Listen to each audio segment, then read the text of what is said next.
तो अब हम देखते हैं अपना next topic, investment fluctuation fund.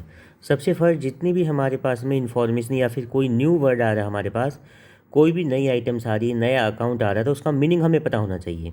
Investment fluctuation fund, ठीक है। इन्वेस्टमेंट फ्लक्चुएशन फंड, फ्लक्चुएशन का मतलब इन्वेस्टमेंट की वैल्यू जब भी अप या डाउन हो रही है तो उसके लिए हमने एक अलग से रिजर्व बनाकर एक फ़ंड बनाकर रख लिया।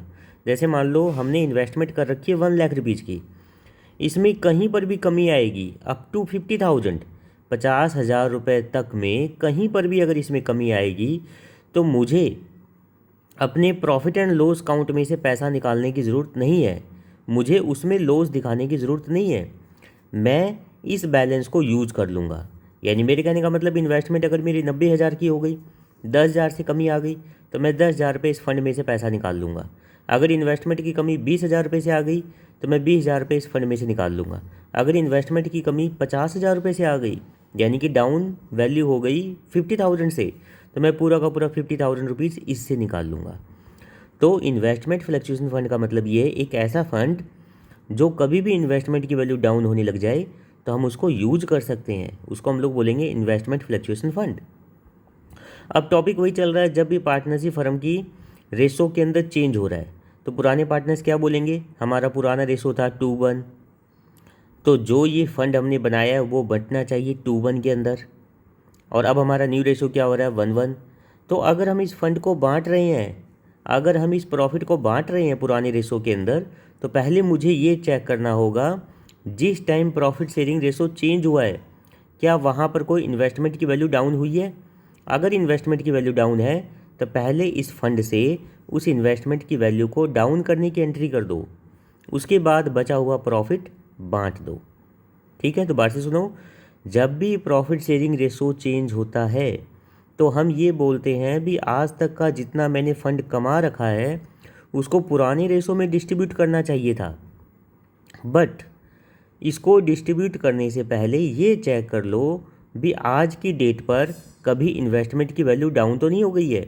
अगर इन्वेस्टमेंट की वैल्यू आज की डेट पर डाउन है तो हम लोग उस केस में क्या करेंगे, पहले इस फंड से उस वैल्यू को एडजस्ट करेंगे, यानी कि उतनी इन्वेस्टमेंट के लॉस को बियर करेंगे, उसके बाद कुछ बचेगा तो हम लोग उसको लेके जाएंगे कैपिटल अकाउंट में। फिर वही बात आ गई, ये प्रॉफिट है, फंड है, कैपिटल अकाउंट में लेके जाओगे तो कैपिटल अकाउंट का बैलेंस क्या होगा, इंक्रीज होगा। ओके, आ जाओ भाई, इन्वेस्टमेंट की वैल्यू डाउन बाई ₹10,000, इन्वेस्टमेंट की वैल्यू 10,000 रुपये से डाउन हो गई, पहला केस। तो हम लोग इसके अंदर क्या एंट्री करेंगे बताओ। फर्स्ट केस में हमारे पास एंट्री हो जाएगी investment fluctuation fund account debit to, हमारे पास क्या हो जाएगा, इन्वेस्टमेंट। ठीक है, मैं शॉर्टकट में लिख रहा हूँ।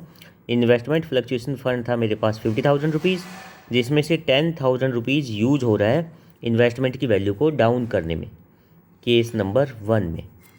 बाकी जो मेरे पास अमाउंट बच गई 40,000 रुपीज़, उसको हम लोग कहाँ बांट देंगे, पार्टनर्स की कैपिटल अकाउंट में।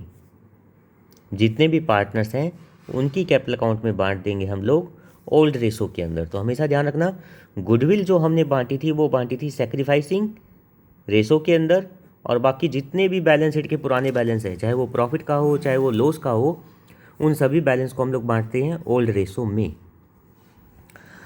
Second case, investment no change, investment में कोई चेंज नहीं, इसका मतलब इन्वेस्टमेंट हमारी बिल्कुल भी कम नहीं हुई है, 1 लाख रुपीज़ की थी अभी भी 1 लाख रुपीज़ की है। तो हम लोग पूरे के पूरे 50,000 के फंड को बांट देंगे कैपिटल अकाउंट में। No down in investment, investment के अंदर कोई एंट्री नहीं आएगी। या फिर क्वेश्चन में कोई इन्फॉर्मेशन गिवन नहीं है, इन्वेस्टमेंट के रिगार्डिंग कोई इन्फॉर्मेशन गिवन नहीं है भी इन्वेस्टमेंट की वैल्यू डाउन हो रही है या अप हो रही है, तो हम लोग ये मान के चलेंगे इन्वेस्टमेंट की वैल्यू सेम है, तो हम लोग पूरा का पूरा 50,000 रुपये डिस्ट्रीब्यूट कर देंगे कैपिटल अकाउंट में। ओके, इन्वेस्टमेंट की वैल्यू पूरी की पूरी 50,000 रुपीज़ से डाउन हो गई तो कोई बात नहीं, फिर हम लोग कैपिटल अकाउंट में कुछ भी डिस्ट्रीब्यूट नहीं करेंगे और पूरी की पूरी अमाउंट 50,000 और टू इन्वेस्टमेंट 50,000 रुपीज़। ओके, उसके बाद में अगर इन्वेस्टमेंट की वैल्यू डाउन होगी 60,000 रुपीज़ से, तो ये टॉपिक मैंने तुम लोग को अभी करवाया नहीं है, थोड़ा सा इसका हिंट देता हूँ। यहाँ पर एंट्री क्या हो जाएगी, इन्वेस्टमेंट फ्लक्चुएशन फंड, यानी कि 50,000 रुपीज़ तो मेरे पास इस फंड में है, मुझे 10,000 रुपीज़ और चाहिए, वो मैं अपने प्रॉफिट एंड लॉस अकाउंट से निकालूं या कहाँ से निकालूं? तो यहाँ पर एक मेरे पास में स्पेशल अकाउंट बनता है। जब भी पार्टनरशिप फर्म की बातें चल रही हैं, उस स्पेशल अकाउंट को हम लोग अभी आगे आने वाली क्लास में करेंगे, जिसका नाम होगा रीवैल्यूएशन अकाउंट। यानी इसमें हम लोग इस खर्चे को चार्ज करने वाले हैं। और 2 यहाँ क्या हो जाएगा? इन्वेस्टमेंट। ठीक है, तो अभी रीवैल्यूएशन अकाउंट का टॉपिक नहीं कर रहे, अभी हमारा मेन पर्पज़ क्या है भी हम लोग मीनिंग समझें। तो मीनिंग में क्या था? जो भी फंड था, जो भी प्रॉफिट था, जो भी रिजर्व था, वो कहाँ जाएगा? कैपिटल अकाउंट में। ये हम दे नहीं रहे हैं किसी के हाथ में, ये हम ट्रांसफ़र कर रहे हैं। और जब भी तुम ट्रांसफ़र करते हो तो तुम्हें ये देखना है जिसका जो बैलेंस है, क्या बैलेंस है फ्लक्चुएशन फंड का? क्रेडिट। अब तुम इस बैलेंस को ख़त्म कर रहे हो, इट मीन्स तुम्हें इसको क्या करना है? डेबिट करना है। और कैपिटल अकाउंट में क्या करोगे? क्रेडिट करोगे, बिकॉज कैपिटल का बैलेंस बढ़ जाएगा। ओके, कल हम लोगों ने टॉपिक किया था वर्कमैन कंपनसेशन फ़ंड, तो उसके बारे में थोड़ी सी इन्फॉर्मेशन दोबारा से रीड कर लेते हैं। जो वर्कमैन कंपनसेशन फ़ंड होता है उसका मीनिंग क्या होता है?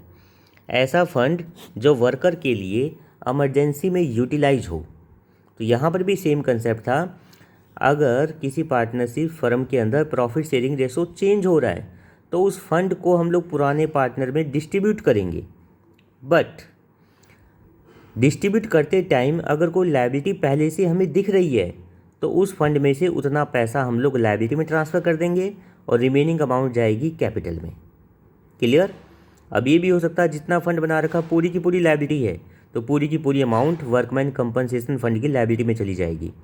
सर जितना हमने फ़ंड बना रखा उससे ज़्यादा की लायबिलिटी है, जो केस हमने अभी छोड़ा है। अगर ऐसा कुछ हो गया तो हम लोग एक अकाउंट ओपन करेंगे, रीवैल्यूएशन अकाउंट। ये एक लॉस को और प्रॉफिट को शो करता है, बट ये टॉपिक हम लोग बाद में करेंगे। तो वर्कमैन कंपनसेशन फंड में भी सेम टॉपिक है और यहाँ पर भी हमारे पास सेम टॉपिक है। ओके।